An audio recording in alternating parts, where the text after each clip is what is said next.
The courthouse in downtown Columbus was unusually crowded that Thursday morning. Lines of people shuffled through the metal detectors, their voices hushed, their eyes darting with curiosity. Word had spread across the city about the trial one of their own. A decorated police officer stood accused of something unthinkable. The press had set up camp on the steps outside, their cameras pointed at the heavy oak doors like vultures waiting for scraps. Inside, the air carried a weight that clung to everyone's chest.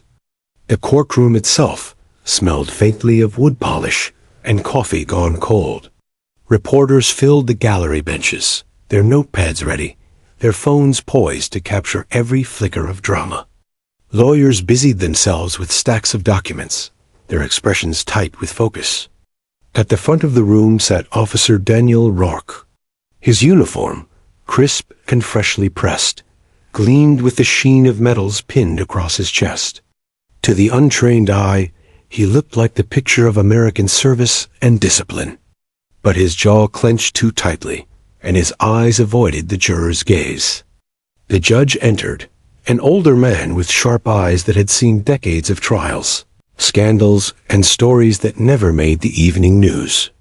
His gavel struck once, silencing the low hum of voices. Court is now in session. The prosecutor, a woman in her 40s with a reputation for cutting through excuses like a scalpel, rose to speak. Her voice carried across the courtroom with a calm confidence. Ladies and gentlemen of the jury, you will hear evidence of misconduct, of violence, and of betrayal of the badge sworn to protect this community. You will see photographs, you will hear testimony, and you will be asked to judge not only the actions of Officer Rourke, but the silence that has shielded him for too long. Jurors shifted in their seats. Some leaned forward. Others folded their arms. In the back row, a young mother held her daughter close. The little girl looked no older than 3, her hair tied into 2 uneven pigtails, her eyes wide and darting nervously from face to face. She didn't belong in a place like this. Her tiny frame seemed swallowed by the solemn grandeur of the wood-paneled courtroom. Yet her presence was not only permitted but expected. The defense attorney smirked, rising slowly, his suit tailored sharp as a knife. You will see that my client is a man of honor, a man decorated for bravery, a man who has given his life to protect others. And you will see that this so-called testimony brought against him is nothing more than smoke and shadows conjecture. Hearsay, and worst of all, manipulation of the innocent. He let his gaze drift, deliberately, toward the child clinging to her mother. A few jurors frowned. The tension thickened. Witnesses were called, neighbors who had heard shouting, paramedics who had responded too late, internal affairs officers who had been stonewalled by bureaucracy. Their words painted pieces of a puzzle, but the picture was incomplete, blurry, deniable. Each time the defense cross-examined, they tugged threads loose, sowing doubt. The jury listened, but their expressions remained unreadable. Then came the unexpected. The prosecutor glanced toward the young mother, sitting in the gallery. Your Honor, the state would like to call its next witness. The defense attorney snapped upright. The child? Absolutely not. She's 3 years old, for God's sake. This is a mockery. But the judge did not dismiss it outright. Instead, he peered over his glasses at the prosecutor. Counselor, I assume you're aware of the competency requirements for child testimony. Yes, Your Honor, the prosecutor said firmly. We are not asking this child to deliver a lecture or to recall every detail. But she has something crucial to contribute, something no other witness can. A hush swept over the courtroom. The mother rose nervously, lifting her daughter into her arms. The child buried her face in her mother's shoulder as they walked to the stand. Each step echoed louder than the last, like a drumbeat, pulling every gaze toward them.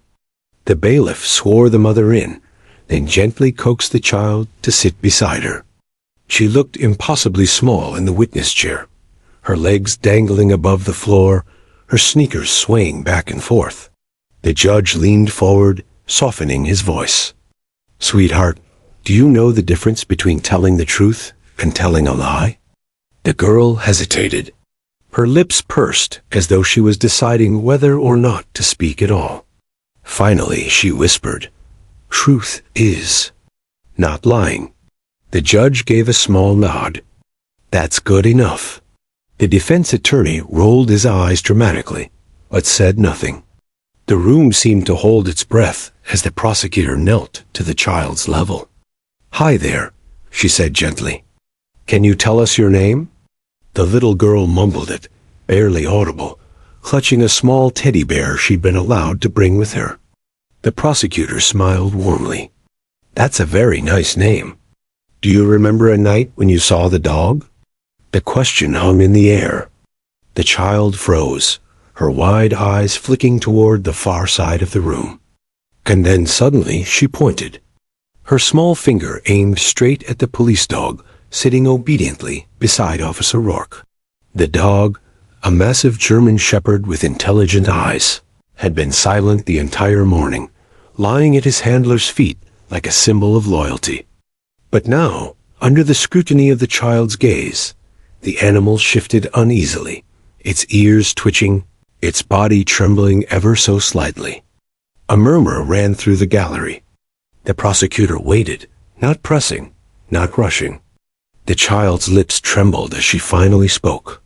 Two words that shattered the fragile balance of the trial. "Bad man?" The words weren't loud, yet they struck the courtroom with the force of a gunshot. The mother's arms tightened protectively around her daughter. The defense attorney jumped to his feet. "Objection. Objection, Your Honor. This is inadmissible. She's a toddler, she doesn't understand what she's saying." But the judge didn't slam the gavel right away. He didn't even speak. For a long, heavy moment, he simply watched the child, then the dog, then the officer, whose face had gone pale as stone. The jurors exchanged looks, whispering without words. The tension in the room was unbearable, like air before a storm. The judge finally leaned back in his chair. "The objection is noted," he said evenly, "but overruled. The jury will consider the child's words for what they are worth." The defense attorney sputtered in outrage. Reporters scribbled furiously. And the little girl, unaware of the firestorm she had ignited, simply buried her face against her teddy bear, rocking gently in her mother's arms. Yet the damage was done. The courtroom would never return to the rhythm it had before those two words were spoken. And everyone present knew it. The words "bad man" still hung in the air long after the child spoke them. The silence that followed was suffocating, as though the very walls of the courtroom were absorbing the weight of her voice. The jurors froze in place, pens halted mid-scratch on their notepads. Even the seasoned bailiff at the door, who had seen years of cases and countless outbursts, swallowed hard. The accused, Officer Daniel Rourke, shifted uncomfortably in his seat. His once proud posture now looked brittle, his shoulders hunched ever so slightly, as though the child's words had pressed a hidden burden onto him. His hand moved to adjust his tie, but it trembled in a way the jury couldn't unsee. The defense attorney was the first to shatter the silence. He shot to his feet, voice sharp and full of controlled outrage. "Your Honor, this is preposterous. We cannot allow a 3-year-old to define the trajectory of this trial. Children at age barely distinguish between dreams and reality." He gestured toward the jury, his tone laced with mockery. "Are we truly to believe that a toddler can identify guilt in a man of service, decorated for bravery?" The prosecutor remained calm, almost serene, as if she had expected this very storm. She rose slowly, folding her hands in front of her. "Your Honor, the witness's words are simple but powerful. And I remind this court, it is not just what she said, but how she said it unprompted, direct, pointing to the very figure at the center of this case. Innocence has no motive. Innocence cannot be rehearsed. The judge's gavel struck once, silencing both sides. He turned toward the child, his expression softening again. "Sweetheart, do you know who the bad man is?" The little girl nodded, her eyes locked not on the officer himself, but on the K-9 sitting faithfully at his side.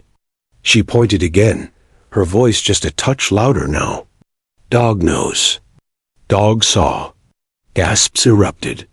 The German shepherd shifted, ears back, letting out a low, uneasy whine. The handler reached for the leash, tugging gently to steady the animal, but the dog resisted, its body stiff. The prosecutor seized the moment. "Can you tell us what the dog saw?" she asked softly, crouching to the child's level again. The girl's eyes darted nervously, and for a moment it seemed she would retreat into silence. She clutched her teddy closer, her small fingers white with tension. Her mother whispered something soothing, stroking her hair.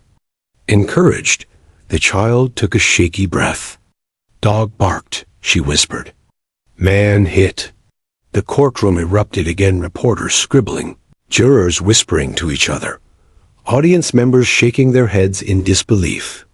The words were broken, imperfect, but the image they painted was vivid enough to sear into every mind present.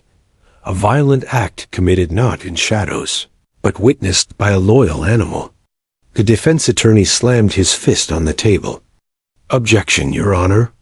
This is absurd hearsay from a child who cannot possibly comprehend what she's describing. Dogs bark at everything. Thunder, strangers, shadows. We cannot base a man's future on a toddler's fantasies." But the judge overruled, his voice grave. "The objection is noted. The jury will decide what weight to give the child's testimony." The prosecutor pressed gently. "What happened after the dog barked, sweetheart?" The girl's eyes welled with tears. Her voice cracked, her words stuttered. "Man. Mad. Man hurt." She raised her tiny hand, palm open, and slapped it against her own arm with a sharp sound. The gallery collectively flinched. The K-9 let out another low whine, tugging harder against the leash this time. The tension between man and animal was no longer subtle. It was visible, undeniable. One juror, an older woman in a pale blazer, leaned forward, her face etched with concern. Another juror scribbled furiously, underlining words in his notes. The jury, once neutral, was shifting. They weren't just listening now. They were feeling. The defense attorney, sensing the tide turning, launched into a new strategy. He paced in front of the jury box, voice booming. "Ladies and gentlemen, what you are witnessing is a spectacle. A child's innocent imagination, twisted into testimony. Do you truly believe a man who saved lives, who wore this uniform with honor, would suddenly become a monster? No, this is manipulation. This is desperation from the prosecution, nothing more." But as he spoke, his client, Officer Rourke, sat rigid, his face pale. Sweat beaded at his hairline. His hands clenched so tightly, his knuckles whitened. The jury noticed. They weren't just listening to the attorney, they were watching the accused. The prosecutor remained silent, letting the moment breathe. She didn't need to argue. The image of the trembling child, the restless dog, and the officer's unease spoke louder than any speech. Finally, the judge addressed the mother. "You may step down with your daughter." His voice was softer now, tinged with something almost paternal. The mother nodded quickly, gathering the child in her arms. The girl buried her face against her shoulder, still murmuring faintly. One phrase carried clearly enough for the room to hear. "Dog was there." Those 3 words echoed in the jurors' minds long after mother and daughter left the stand. When the court recessed for lunch, the hallway outside buzzed like a hive. Reporters clutched microphones, shoving them toward anyone connected to the case. "Did you hear her?" Do you think the child's testimony was real? What about the dog's reaction? Their voices overlapped, hungry for sound bites. Inside the jury room, though not allowed to deliberate yet, the 12 men and women sat quietly, each lost in thought. Some stared at their hands, others at the ceiling. The prosecutor's words lingered. Innocence has no motive. Meanwhile, Officer Rourke sat in the defense corner, jaw tight, staring daggers at the table before him. The mask of composure he had worn so carefully seemed cracked. His attorney leaned close, whispering urgently, but his client didn't respond. His eyes drifted toward the dog at his feet. The animal, loyal as ever, wouldn't meet his gaze. It was as though even the dog understood something the officer couldn't hide anymore. The afternoon session began with a heaviness that everyone could feel. The air in the courtroom no longer hummed with curiosity, but with anticipation. People leaned forward in their seats, as though afraid to blink and miss the next revelation. The prosecutor walked to the center of the courtroom, carrying a small stack of photographs. She didn't look at the jury right away. She let the silence build, let the jurors stew in the tension. Finally, she raised the first photo and placed it on the overhead projector. The grainy black and white image flickered onto the courtroom's large screen. It was night. The time stamp glowed faintly in the corner, the angle awkward as though caught from a distance. A dark figure could be seen dragging something or someone toward the blurred outline of a patrol vehicle. A murmur ran through the gallery. "Ladies and gentlemen of the jury," the prosecutor began, her voice steady but firm. "This is security camera footage from a residence across the street from where the alleged incident occurred. The image is poor quality, but note the outline of the patrol car. Note the figure in uniform. And note, beside that figure," she switched to the next photo, zoomed in. Beside the shadowy man, barely visible but undeniable, stood the outline of a dog ears upright, stance alert. The German shepherd at Officer Rourke's feet shifted uneasily. The sound of its nails scratching faintly against the wood floor carried far in the otherwise hushed room. The prosecutor turned back toward the child's earlier words. Dog was there. She let them linger, echoing in every juror's head. Even from the mouth of a 3-year-old, her words align with the evidence you now see for yourselves. The defense attorney leapt from his seat. "Your Honor." "Objection. These photos are inconclusive. Blurry silhouettes do not equal proof. Anyone could have been near that car. Any dog could have been present. This is conjecture, nothing more." The judge lifted a brow. "The objection is noted. Overruled. The jury will consider the evidence." The jurors didn't need urging. They leaned forward, studying every pixel of the image, connecting dots that had previously seemed scattered. The outline of the dog wasn't just coincidence anymore, it was context. The prosecutor moved to the next piece of evidence, a report from dispatch logs. According to records, Officer Rourke's unit was logged in the area at the precise time of this footage. No other officers were assigned there. The patrol car visible in this image is not just a random cruiser. It's his.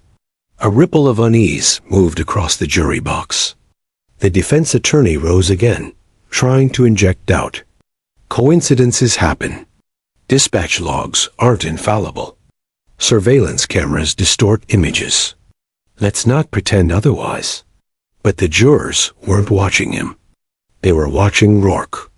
The officer had tried to maintain his stiff, upright posture throughout the day, but now his mask cracked. His jaw clenched visibly. His eyes flicked toward the screen, and away, then back again. His right leg bounced under the table, a nervous tic he couldn't control. The dog at his side let out a faint whimper. It wasn't loud, but in the charged silence of the room, it was unmistakable. Reporters scribbled furiously. The jury noticed. One of the jurors, A middle-aged man in a gray suit wrote something down with deliberate slowness. Another leaned closer to her peers, her expression grave. The seeds of doubt planted earlier were now sprouting into something harder: suspicion. The prosecutor pressed on. She introduced a neighbor's written statement. The neighbor, though not called to testify in person, had reported hearing, shouting that night raised male voices, barking, then a loud thud. The statement described silence afterward, broken only by the dog's persistent barking until the sound of a car door slamming shut. The child's testimony now had a chilling echo. Dog barked. Man hit. Every detail fit together, like pieces of a puzzle childhood fragments. Blurry photos, dispatch records, and neighbor accounts. Alone, each piece could be dismissed. Together, they began to form a picture that no one in the room could ignore. The defense attorney grew more desperate. He paced, hands flailing as he spoke. Are we really prepared to condemn a man on this flimsy patchwork? A blurry image? A toddler's babble? A dog's bark? Ladies and gentlemen, this is smoke and mirrors. It's theater. Nothing more. But even his words rang hollow. He could hear it in his own tone, the crack of panic. The prosecutor didn't counter with fury. Instead, she stepped close to the jury box and lowered her voice. You saw the child. You heard her words. She does not understand manipulation. She doesn't grasp legal strategy. She only knows what she saw, what she remembers. Dog was there. And the evidence before you, the photographs, the logs, the statements, corroborates her memory. Step by step, piece by piece, the truth unfolds. Her calmness, her precision, was a stark contrast to the defense attorney's frantic energy. At the defense table, Officer Rourke shifted again, tugging at his collar as though it had grown too tight. His eyes flicked to the dog, then to the jurors, then back down at the table. For the first time, his silence was more telling than words. The judge finally called for a short recess. The gavel struck, but even as people rose from their seats, the atmosphere lingered heavy. Jurors whispered quietly as they filed out. Reporters nearly tripped over one another in their rush to exit and send updates to newsrooms. Only the officer remained seated for a long moment, staring at the dog. The German shepherd had once been his shield, his loyal partner, his living symbol of authority. Now the animal sat stiffly, ears flat, gaze averted, as though loyalty itself had been broken. Rourke reached out with a tentative hand, as if to reassure the animal, or perhaps himself. But the dog didn't lean in. It simply shifted further away. The gesture, small as it was, felt monumental. Even the bailiff noticed, shaking his head slightly.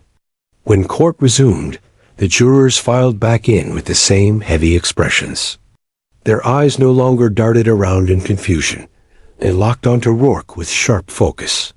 His uniform, once a shield of honor, now looked more like a costume. The man wearing it seemed smaller, weaker, more human.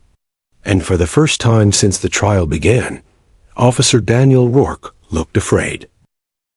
The gavel struck twice, sharp cracks echoing through the chamber as court reconvened. Jurors shuffled back into their seats, their faces taut with concentration.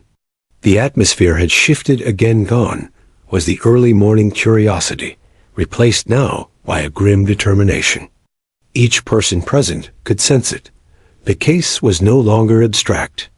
It was alive, pulsing with the undeniable rhythm of truth, clawing its way into daylight. The prosecutor wasted no time. She rose, collected her notes, and gestured toward the mother and child, who had returned quietly to the courtroom. Your Honor, with the court's permission, I'd like to continue with limited questioning of the minor witness. She has more to share. The defense attorney practically leapt from his chair. Absolutely not. This child has already overstepped the boundaries of admissible testimony. Dragging her back into this hostile environment amounts to psychological abuse. She's 3 years old. How much weight can we possibly put on her shoulders?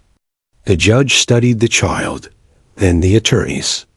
His gavel tapped once, softer this time. The objection is noted.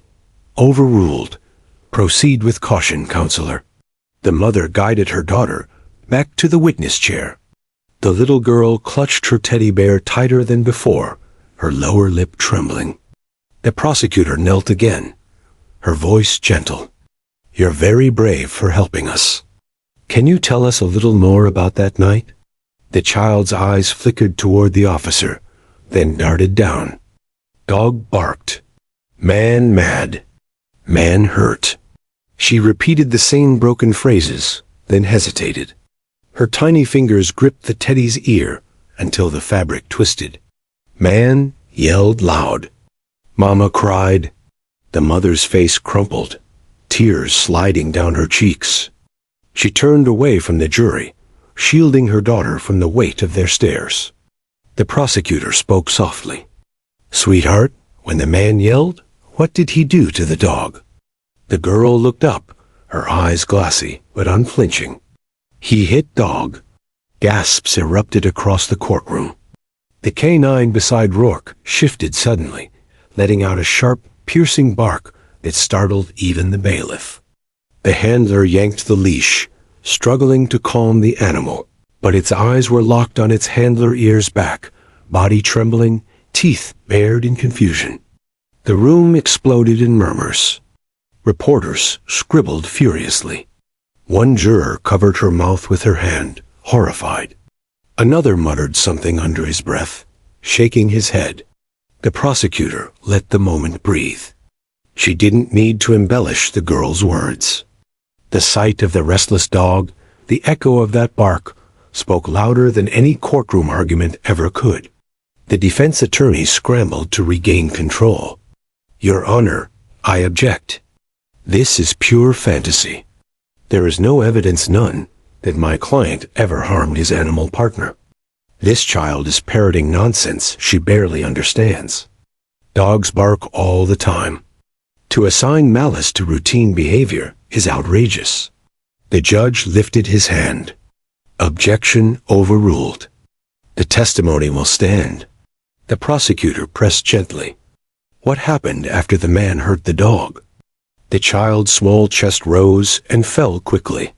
She whispered, almost inaudible at first. Dog stopped. Man dragged. Dragged who? The prosecutor asked carefully.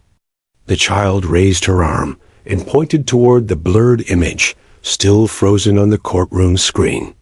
Dragged her. The jury shifted.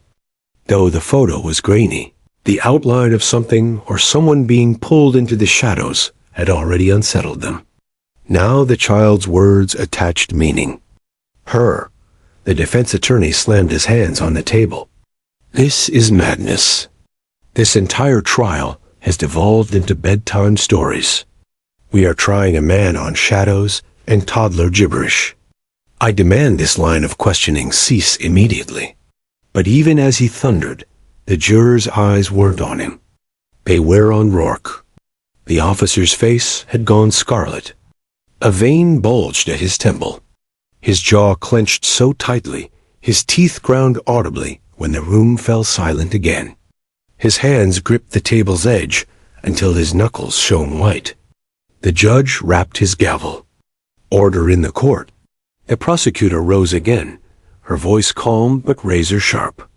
Ladies and gentlemen, you've just heard this child recall an event no one coached her to remember. She does not know the weight of evidence or the shape of strategy. She only knows what she saw. She remembers the dog barking. She remembers the man striking. She remembers someone being dragged. These are not fabrications, they are memories. The jurors scribbled notes feverishly. Some nodded, their faces grim. Then, in a moment that sent shivers through the room, the little girl leaned into her mother and whispered again. But her whisper was picked up by the microphone on the stand, carrying across the entire courtroom. No more hurting.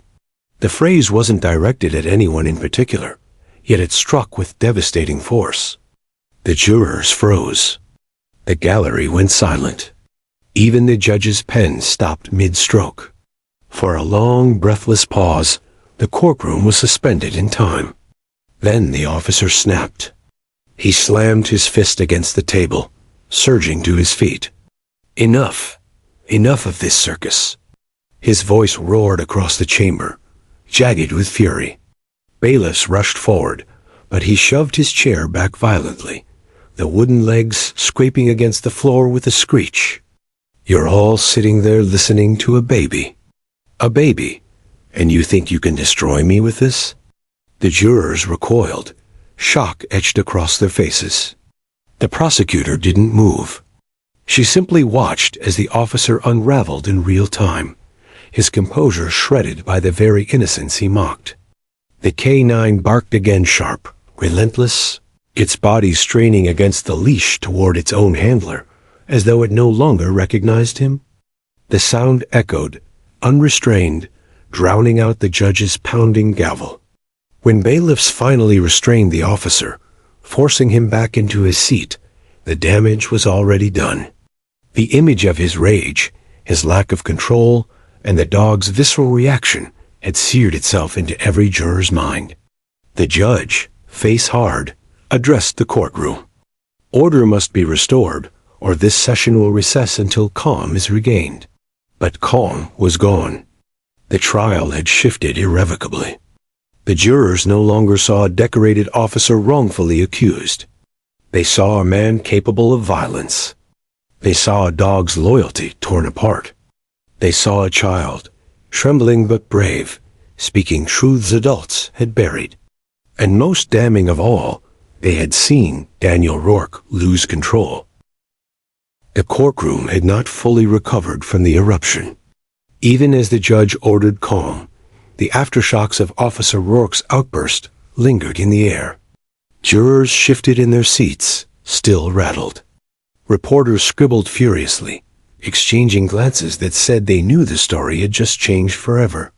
The K9, usually calm and obedient, sat tense at its handler's side, eyes locked on Rourke with something that looked more like mistrust than loyalty. The prosecutor allowed the silence to stretch a moment longer before she spoke. Your Honor, I'd like to introduce new evidence records of prior complaints filed against Officer Rourke. The defense attorney shot up instantly. Objection. Character assassination.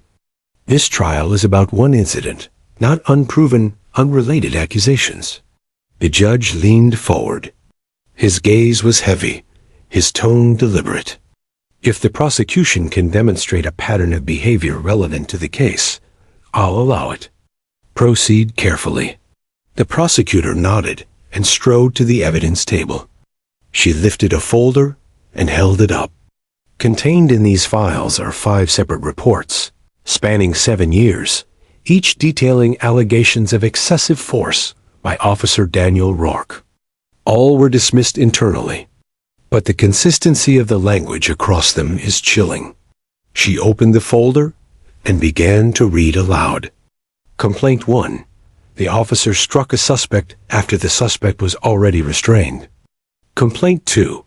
The officer hit his own K9 partner during a training exercise when the dog failed to follow a command. Complaint 3. The officer used unnecessary force against a teenage witness who hesitated during questioning. Gasps rippled across the gallery. The jurors stiffened, pens scratching. The dog at Rourke's feet whined again, as though reacting to the words themselves. The handler placed a steadying hand on its collar, but the animal's eyes never left its partner, the man once trusted with its life. The defense attorney barked, Your Honor, these complaints were dismissed. They hold no legal weight. The prosecutor countered immediately. Dismissed internally, yes, but never disproven. And look at the pattern. Excessive force, loss of temper, violence toward those weaker than himself. The same qualities we witnessed moments ago when the defendant lost control in front of you all. She let her gaze sweep the jury box. This is not an isolated incident. It is a history. The judge overruled the objection. The jury may consider the records for context. Proceed. The defense attorney sank into his chair, muttering under his breath. But his client's face told a worse story. Rourke sat rigid, jaw tight, eyes flashing with a fury he struggled to contain. Sweat gleamed on his forehead, and his hands clenched so hard that the veins in his arms stood out like cords. The prosecutor returned to her table and pressed another button on the screen. A new image flickered into view, a blurry video still. Ladies and gentlemen, this footage was captured by a security camera outside a warehouse near the scene. While unclear, it shows movement consistent with someone dragging another person. It also captures audio. She tapped the screen again, and the faint but unmistakable sound of barking filled the courtroom. A sharp, panicked bark, followed by a human yell. Then silence. The canine at Rourke's side barked in response, startling the room again. Its bark matched the recording almost perfectly. The handler struggled to calm the animal, but the parallel was too powerful to ignore. One juror leaned forward, whispering to another. The jury's faces told the story. They were connecting the dots, one by one. The prosecutor spoke softly now, her tone measured. The child said, "Dog barked. Man hit. You've now heard audio of a dog barking, followed by a man yelling. And you've seen how the defendant reacts when questioned, when challenged, when cornered. This is not coincidence. This is truth finding its way to light." The defense attorney scrambled to his feet. "Your Honor, the prosecution is weaving fantasy. A child's words, vague audio, dismissed complaints. None of this is proof beyond a reasonable doubt." But the judge silenced him with a raised hand. "You'll have your chance for rebuttal. Sit down." The defense attorney obeyed, but his client glared at the prosecutor, eyes narrowed, lips curling.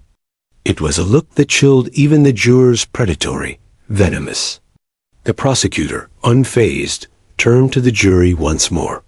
"You've heard the phrase, the dog knows.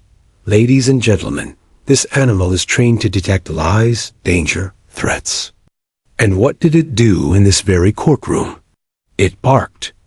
It strained away from the man it once obeyed. It recognized something all of us are beginning to see, the truth." The jurors exchanged glances. One nodded grimly. Another scribbled notes so fast the paper crinkled. The prosecutor then made a bold move. "Your Honor, I request a demonstration." The judge raised an eyebrow.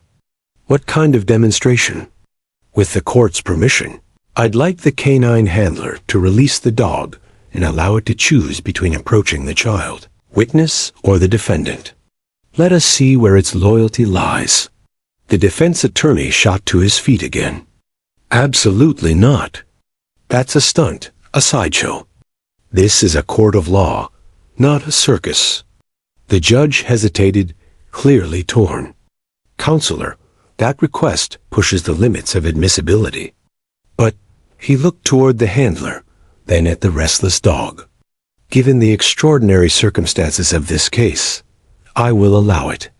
The gallery erupted with whispers. Reporters leaned forward, pens ready. The handler nodded reluctantly, unclipping the leash, but holding the dog steady until the judge gave the signal. When the leash dropped, the room held its breath. The German shepherd stood still for a heartbeat, ears twitching. Then it turned not to the child, who sat trembling in her mother's lap, but toward Officer Rourke. The animal's body stiffened, hackles raised.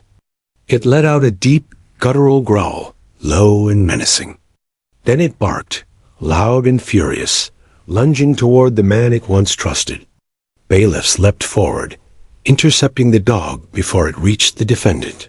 But the message was already seared into the minds of everyone present. The animal recognized something, and it wasn't loyalty. The jurors recoiled in unison, their faces pale. The gallery buzzed with shock. The child clutched her mother, whispering, "See? Dog nose."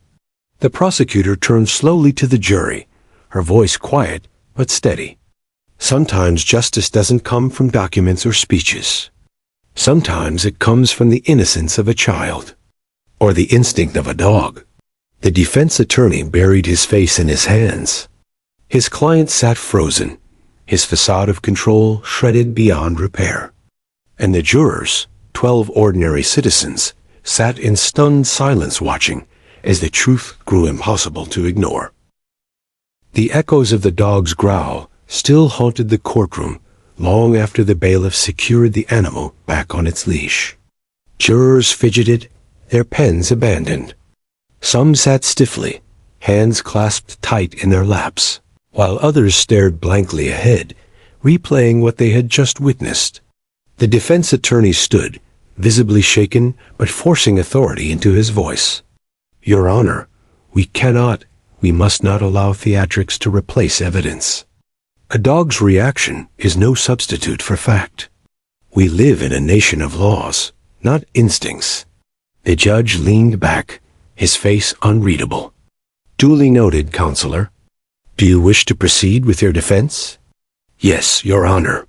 The attorney smoothed his tie, exhaled, and turned to the jury with forced confidence. "The prosecution has given you emotion. Children, animals, but emotion cannot convict a man. Only evidence can.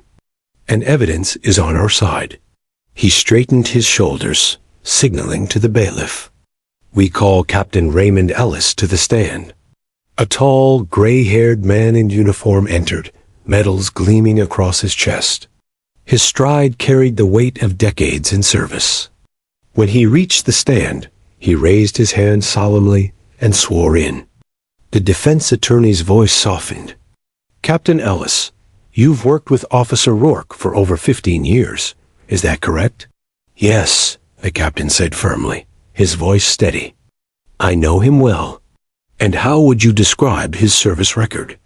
"Exceptional. Dedicated. He has saved lives. He has trained recruits. He is one of the most capable officers I've ever commanded." The defense attorney spread his hands. "Ladies and gentlemen, this is not a monster you see before you. This is a decorated officer, praised by his superiors. Yes, he is strict. Yes, he demands respect. But brutality? Cruelty? No, that is not the man I know." He gestured at the captain. "Have you ever known him to mistreat his canine partner?" "Never," Ellis said with conviction. "He cared for that dog like a brother. I've seen him risk his life to protect it. Anyone who says otherwise is lying or mistaken." The defense attorney smiled tightly, turning back to the jury. "You see?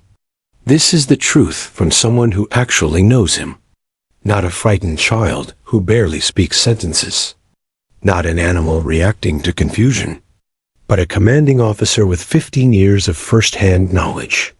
The jurors scribbled notes again, their faces conflicted. For the first time since the explosion, Rourke sat a little taller, a faint smirk tugging at his lips. The prosecutor rose slowly, walking toward the stand with deliberate calm. "Captain Ellis, you said you've known Officer Rourke for 15 years?" "Yes. And you trust him?" "Absolutely." The prosecutor tilted her head. "Did you know about the 5 complaints filed against him?" Ellis hesitated, then stiffened. "Yes, and every one of them was dismissed." "Dismissed internally?" the prosecutor pressed. "By the same department he worked for. Isn't that correct?" "Yes, but that's procedure." The prosecutor leaned closer. "Captain, can you honestly tell this jury that in 15 years you never once saw Officer Rourke lose his temper?" The captain's jaw tightened.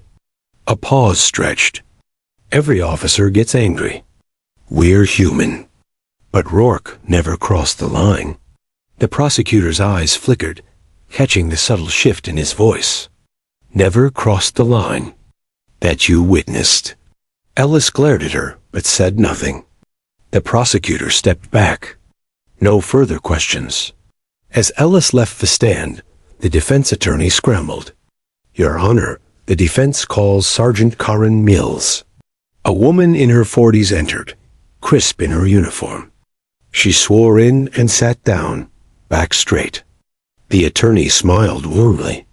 Sergeant Mills, you partnered with Officer Rourke for 3 years, correct? Yes, sir. And what kind of partner was he? Efficient, skilled. He followed procedure. Did you ever see him harm his canine partner? Never. The attorney gestured grandly. There you have it, ladies and gentlemen. Another officer, another voice of truth. This case is built on shadows and whispers. But those who worked alongside him, who know him, see the man he really is. The jury looked restless. Some nodded faintly, others frowned. The defense had managed to steady the ship, if only slightly. Then the prosecutor rose again, her eyes sharp. Sergeant Mills, do you recall the incident in which a civilian accused Officer Rourke of excessive force during a traffic stop 2 years ago? Mills shifted. Yes. And were you present? Yes. Tell the jury what happened. Mills hesitated, glancing at Rourke, then back at the prosecutor. Her lips pressed together. Finally, she spoke. The civilian resisted.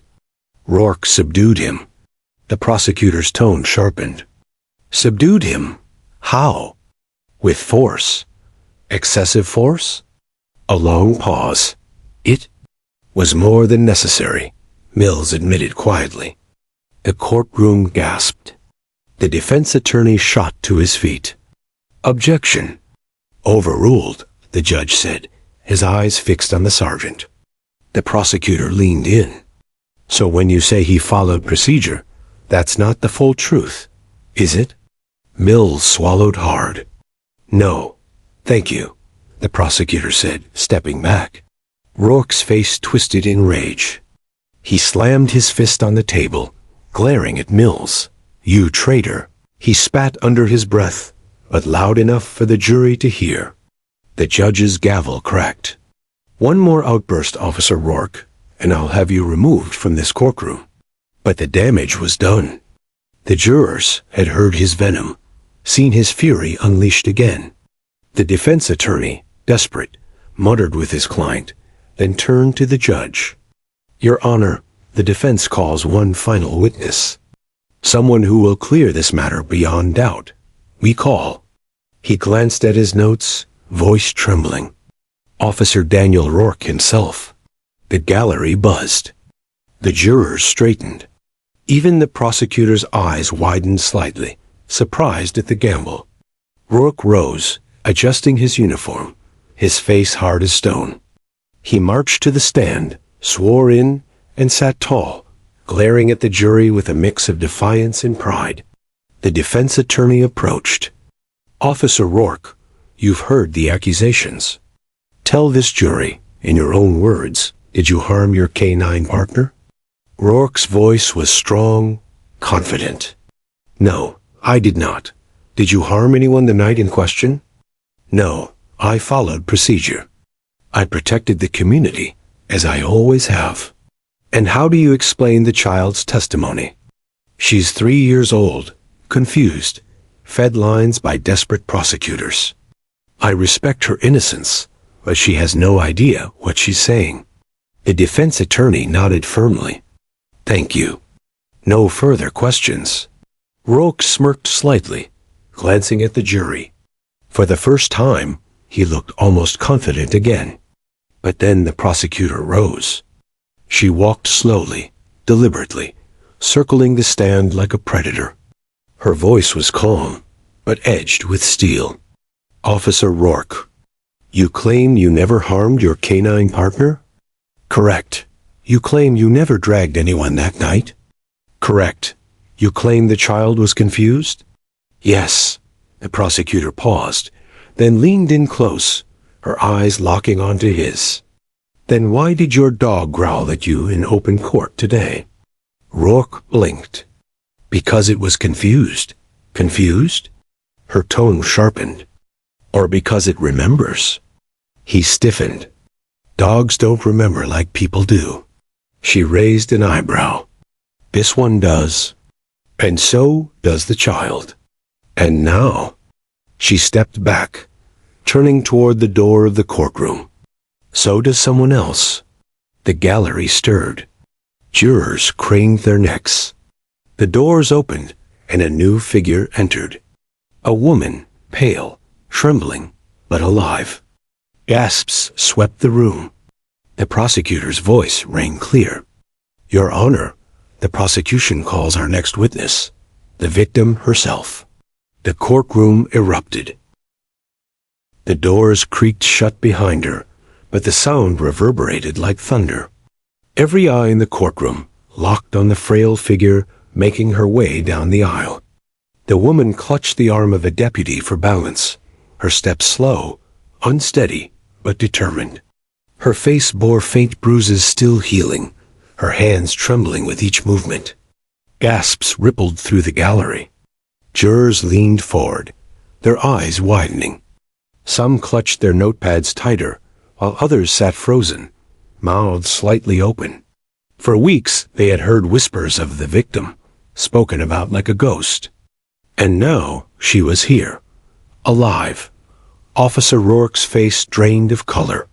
He shifted in his seat, lips parting as though to speak, but no sound came. For the first time, his confidence faltered. His jaw slackened, and his eyes darted toward the judge, the prosecutor, then the jury, searching for escape where none existed. The prosecutor's voice rang clear. Your Honor, the prosecution calls Miss Emily Carter to the stand. A bailiff helped her forward, steadying her trembling steps. When she swore in, her voice cracked, but she forced the words out. She sat down slowly, clutching the arms of the witness chair like it was the only anchor keeping her upright. The prosecutor approached gently, her tone softened. Ms. Carter, thank you for being here. I know this is difficult. Could you please tell the court, in your own words, what happened the night of June 12th?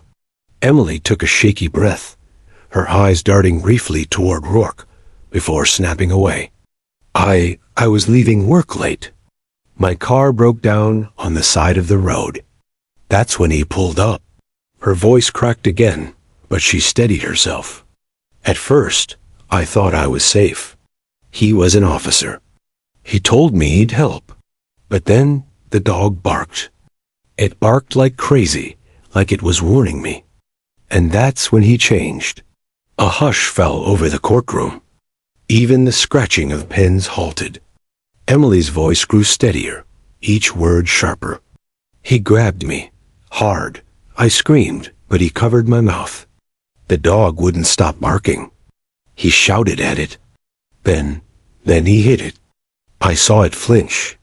That's when I knew. The dog wasn't barking at me. It was barking for me.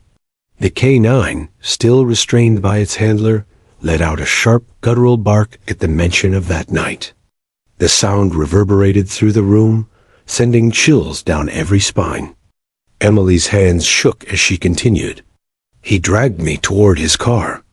I tried to fight, but he's strong. Too strong. I thought I was going to die.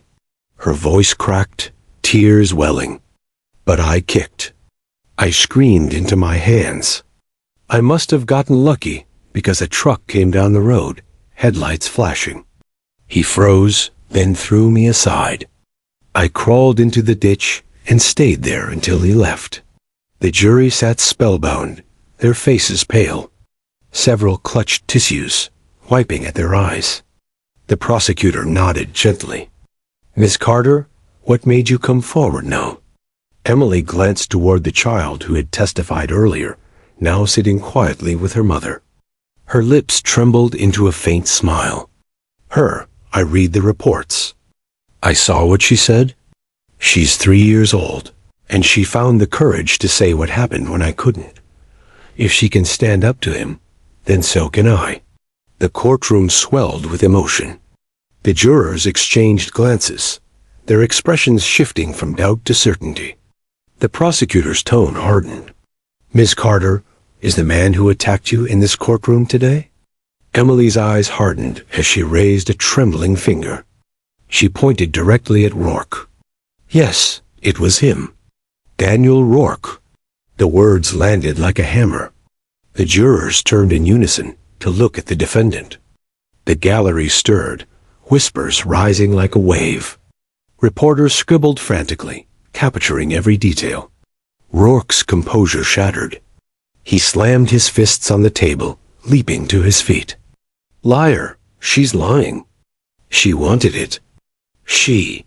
The judge's gavel thundered. Order. Sit down, Officer Rourke, or I will hold you in contempt. But Rourke wasn't listening. His face twisted with fury, eyes wild, spit flying from his lips.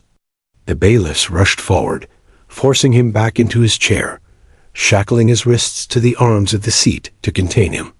The jury recoiled, horror etched into their faces. Any doubt left dissolved in that moment. They weren't looking at a protector anymore. They were staring at a predator exposed. Emily trembled, tears streaking down her cheeks. But she didn't flinch. Her voice, though cracked, carried through the room. That's who he really is. That's the man I saw that night. The prosecutor placed a gentle hand on her shoulder. No further questions, Your Honor.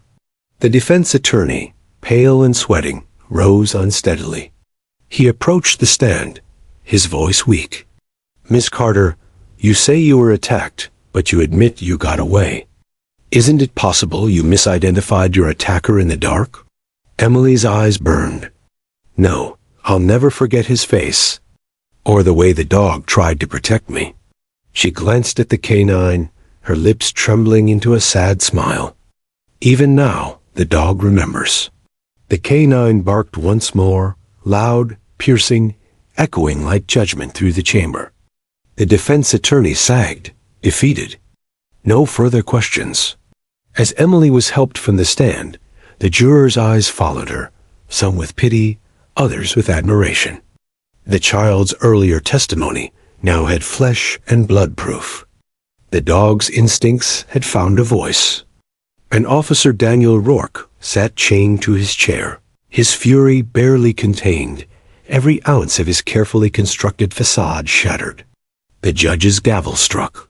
Court will recess until tomorrow morning. But as the jurors filed out, their expressions left no doubt. The scales had tipped. The decorated officer wasn't the hero his defense painted him to be. He was the very bad man the child had whispered about. And the courtroom knew. Justice was closing in. The courtroom felt heavier the next morning, as though the very air carried the weight of the previous day's testimony. The jury filed in, their faces drawn, their eyes betraying sleepless nights. Reporters filled every seat in the gallery, cameras flashing in the hallways outside. Everyone knew this was the endgame. The defendant, Daniel Rourke, sat rigid in his chair, wrists chained to the arms as a precaution after his violent outburst. His once polished uniform was replaced by a drab suit, his face pale, jaw tight. His eyes flickered between the jury box and the canine lying quietly at its handler's feet, as though he could feel the animal's judgment in every silent breath. The judge's gavel struck. Court is now in session. Counsel, are you ready to proceed with closing arguments? The prosecutor rose first. She stepped toward the jury with calm confidence, her voice clear. Ladies and gentlemen, you have heard testimony from a brave child, from a woman who barely escaped with her life, and from experts who confirmed what instinct already told you. Officer Daniel Rourke abused the badge he wore. He turned from protector to predator. He thought no one would dare speak against him. But they did. The truth has been laid bare before you. She paused, letting the weight of her words sink in. Even his own dog, trained to protect and obey, knew the difference between right and wrong. That child's 2 words, bad man, were not confused. They were not coached. They were a cry for justice. Today, it is your duty to answer that cry. The jury listened intently, some nodding, some scribbling. The prosecutor's voice softened. Imagine if this case never came to light. Imagine how many others could have been harmed. Today, you can ensure that never happens again. Hold him accountable. Give justice to Emily Carter. Give justice to that little girl. And give justice to every voice silenced by fear. She stepped back. The state rests. The defense attorney rose next. His shoulders sagged, his voice trembling with fatigue. Ladies and gentlemen, the state's case is built on emotion. On fear. My client is a decorated officer. A man who has served this community for years. Yes, mistakes may have been made, but you cannot convict a man on barks, on the words of a 3-year-old, and on a victim who admits she was in shock. Reasonable doubt remains, and where there is doubt, the law commands you to acquit. He gestured weakly toward Rourke. Do not let sympathy cloud justice. But his words fell flat. Even he seemed to know it. He sat down quickly, avoiding his client's eyes. The judge addressed the jury. Members of the jury, you have heard all the evidence. You are charged with rendering a fair and impartial verdict. Court will recess until you reach a decision. The jurors stood, filing into the deliberation room. The gallery buzzed with whispers. The child's mother hugged her close, shielding her from the tension. Emily Carter sat wringing her hands, her knuckles white, eyes locked on the jury door. Hours passed. The courthouse clock chimed, each note striking nerves tighter. Outside, reporters filled the steps, speculating, broadcasting updates every 30 minutes. Inside, the silence was deafening. Even the K-9 lay with its head on its paws, eyes watching, ears twitching at every creak. Finally, the buzzer rang. The jury had reached a verdict. The courtroom filled again, hushed and electric. The jurors filed in, their expressions grim, resolved. The foreperson rose, a folded slip of paper in hand. The bailiff carried it to the judge, who read it silently before passing it back. The judge's voice cut through the stillness. Will the defendant please rise? Rourke stood, chains clinking. His face was tight, jaw clenched, but a sheen of sweat betrayed him. The clerk unfolded the paper. On the charge of kidnapping, we, the jury, find the defendant guilty. On the charge of assault, guilty. On the charge of abuse of authority, guilty. On the charge of attempted murder, guilty. Gasps filled the courtroom. A sob broke from Emily Carter's lips. The child's mother clutched her daughter tightly, whispering prayers. The K-9 barked once, loud and final, as though punctuating the verdict itself. Rourke staggered back, shaking his head violently. No, no, you can't. I served this town. I protected you. His voice cracked into a roar. I'm not the bad man. I'm not, the judge's gavel thundered. Order. Officer Rourke, you are remanded into custody pending sentencing. Guards, remove him. The bailiffs gripped his arms, dragging him toward the back as he thrashed. His words echoed down the hallways. I'm not the bad man. But no one in that courtroom believed him anymore. Emily Carter collapsed into tears, relief and exhaustion flooding through her. The child, innocent and small, patted her mother's arm and whispered, "Doggie's happy now." The handler leaned down, tears glistening in his own eyes, and let the K-9 nuzzle against the little girl's hand. The gallery broke into applause, something rarely seen in courtrooms. Reporters scribbled furiously, capturing the story of justice, courage, and an unlikely hero. When the judge finally dismissed the court, people lingered, not wanting to leave the moment. The child waved goodbye to the dog, who wagged his tail in return. Emily approached her slowly, kneeling down. "You saved me," she whispered. "You and him." She gestured to the K-9, her voice trembling with gratitude. The mother smiled softly. She just told the truth. As they walked out into the sunlight, flashbulbs exploding, the town seemed to breathe again. Justice had been served. A predator had been unmasked.